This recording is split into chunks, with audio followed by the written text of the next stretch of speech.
आज मैं तुम्हें एक ऐसी कहानी सुनाने जा रहा हूं जिसकी सुनकर तुम्हारी रूह कांप उठेगी। ये कहानी है नासिक की एक लड़की की, आरोही, जिसके साथ उसके ही दोस्तों ने गलत किया। लेकिन मौत के बाद उसने अपनी आत्मा के माध्यम से उन लोगों से बदला लेना शुरू कर दिया। तैयार हो जाओ, क्योंकि ये कहानी तुम्हें डर और सस्पेंस के ऐसे मोड़ पर ले जाएगी जो तुम कभी भूल नहीं पाओगे। एक ऐसे ही सुनसान इलाके में पुराने कॉलेज के पास आरोही रहती थी।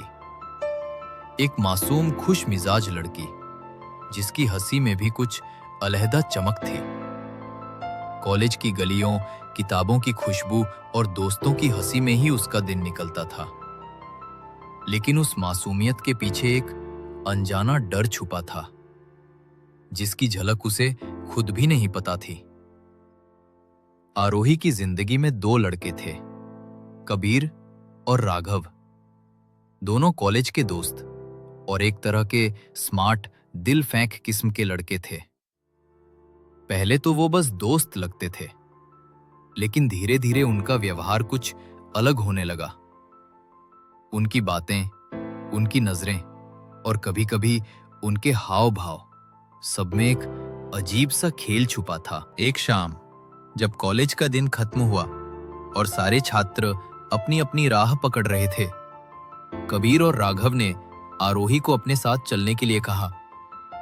चलो थोड़ी सैर कर लेते हैं, गली की हवा बदल देती है। राघव ने मुस्कुराते हुए कहा।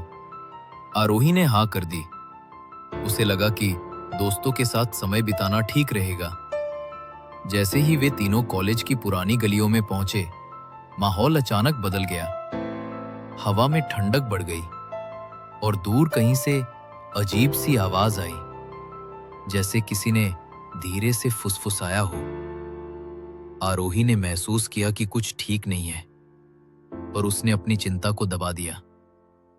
गली के कोने पर एक पुराना पुल था, नासिक का वही पुल जिस पर अक्सर लोग कहानियां सुनाते थे कि रात के समय वहां कुछ अजीब हो जाता है। उसी पुल के पास आरोही को लगा कि किसी की निगाहें उस पर हैं। उसकी धड़कन तेज हो गई। कबीर और राघव हंसते हुए आगे बढ़ रहे थे, लेकिन आरोही पीछे पीछे चल रही थी और उसका दिल डर और बेचैनी से भर गया। उस रात के बाद नासिक के लोग आखिरी बार आरोही को कॉलेज में देख पाए। कबीर और राघव का असली चेहरा उस समय खुल गया।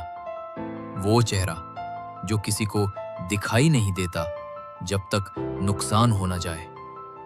कुछ ही दिनों में आरोही की मौत की खबर कॉलेज में फैल गई। लोग हक्का बक्का रह गए। वो मासूम लड़की जो सबकी हंसी का कारण थी, अचानक एक अजीब और संदिग्ध वजह से गायब हो गई। नासिक के पुराने और नए छात्र कोई नहीं समझ पाया कि ये कैसे हुआ। लेकिन कहानी यही खत्म नहीं हुई। आरोही के जाने के बाद कबीर और राघव की जिंदगी में अजीब घटनाएं शुरू हो गईं। छोटे छोटे संकेत, फोन की रिंगटोन बिना किसी कॉल के बजना, कॉलेज की लाइब्रेरी में किसी की आवाज सुनाई देना, कमरे में अचानक ठंडी हवा का झोंका, ये सब उनकी रोजमर्रा की जिंदगी का हिस्सा बन गए। सबसे पहले उन्होंने सोचा कि ये सब उनका दिमाग खेल रहा है, या शायद अपराध बोध उन्हें परेशान कर रहा है। लेकिन नासिक की रातें ऐसी नहीं थीं कि उन्हें बस यही रोक दें। एक रात कबीर और राघव अपने फ्लैट में बैठे थे। अचानक लगभग दूसरे पहर 2 बजे एक ठंडी हवा का झोंका आया और कानों में फुसफुसाहट गूंजने लगी। आरोही, याद है तुमने मुझे धोखा दिया?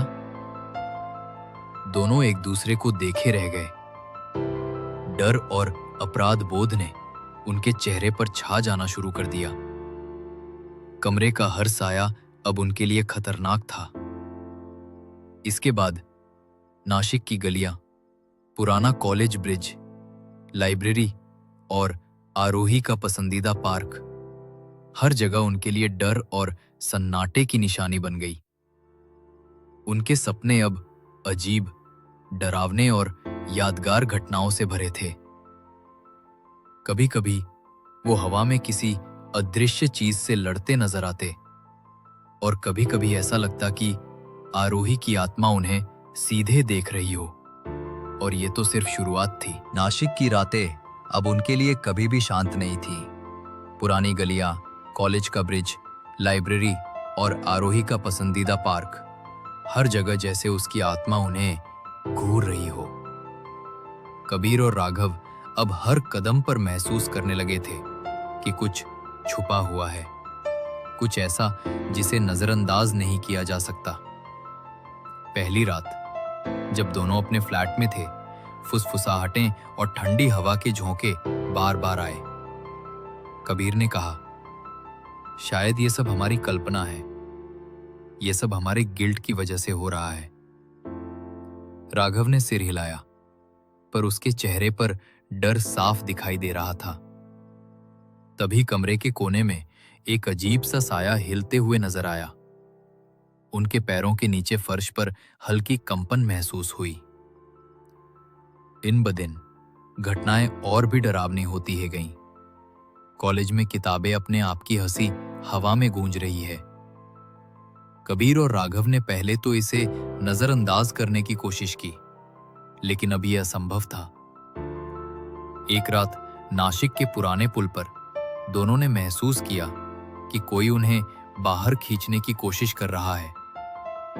हवा में अचानक ठंडी थपकी लगी और फुसफुसाहट में साफ आवाज आई, तुम सोचते हो कि मैं भूल गई? नासिक तुम्हें कभी माफ नहीं करेगा। कबीर और राघव ने भागने की कोशिश की, लेकिन जैसे ही उन्होंने पलटा, उन्होंने देखा पुल पर एक अंधेरी परछाई जो उनकी ओर बढ़ रही थी। आरोही की आत्मा अब सिर्फ चेतावनी नहीं थी, वो बदले की आग में जल रही थी। अब उनके सपने भी असली दुनिया का हिस्सा बन गए थे। जब वे सोते तो खिड़कियों के शीशों पर उनके चेहरे के प्रतिबिंब बदलते और आरोही की नजरें उनमें झलकती। कभी-कभी उनके फोन की स्क्रीन पर अचानक उसके चेहरे की छवि दिख जाती और वह उन्हें चेतावनी देती, तुमने मुझे नहीं देखा, लेकिन अब मैं तुम्हारे हर कदम पर हूं। नासिक की गलियों में अब उन्हें कोई जगह सुरक्षित नहीं लगी।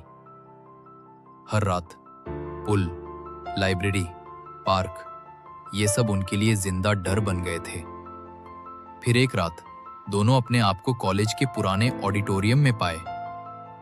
वहां उन्होंने देखा कि सारे कमरे की दीवारों पर आरोही की तस्वीरें अपनी जगह बदल रही थीं, जैसे वो उन्हें खुद को दिखा रही हो।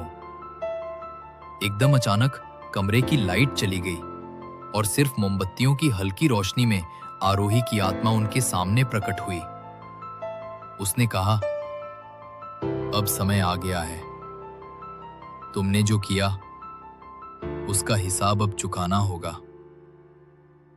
कबीर और राघव डर के मारे जड़ हो गए, लेकिन तभी आरोही की आत्मा ने एक अजीब शक्ति दिखाई।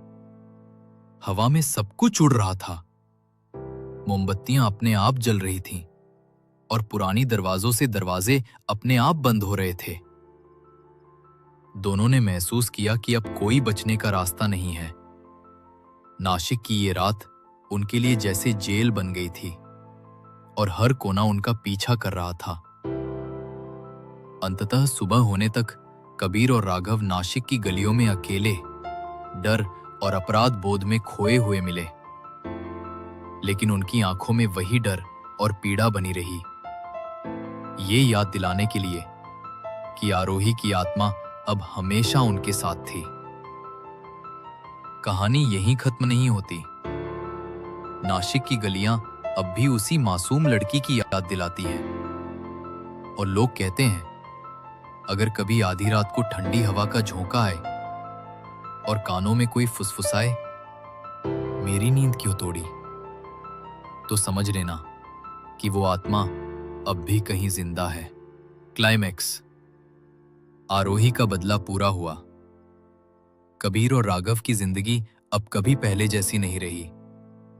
हर कोना, हर अंधेरी गली, हर पुल उनके लिए डर और पछतावे का प्रतीक बन गया। नासिक की रातें अब सिर्फ एक शहर नहीं, बल्कि एक चेतावनी बन चुकी थी।